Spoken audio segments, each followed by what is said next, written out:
Five star hotel அப்படின்னாலே தாஜ், அதுக்கப்புறம் ITC grand சோலா இதெல்லாம் தான் நம்ம மைண்டில் இருக்கும். ஏன்னா சின்ன வயசில் நம்ம பஸ்ஸில் அந்த பக்கம் போகிறப்போ வரப்போலாம் நம்ம அம்மா வந்து இது பாரு இதான் ஃபைவ் ஸ்டார் ஹோட்டல் அப்படின்னு சொல்லி கொடுத்துருப்பாங்க.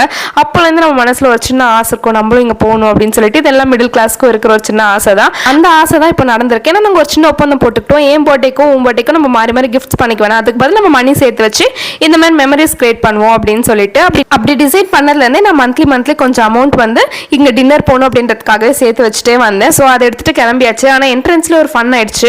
வீட்டிலேருந்து அங்கே என்ட்ரன்ஸ் வரைக்கும் ஹெல்மெட் போட்டு போனால் எதுக்குமே நம்ம ஸ்டைலாக போகலாம் அப்படின்னு சொல்லிட்டு ஹெல்மெட் எடுத்துட்டு, ஆனால் அங்கே போனதுமே செக்யூரிட்டி வந்து அப்படியே பிளாக் பண்ணிட்டாங்க.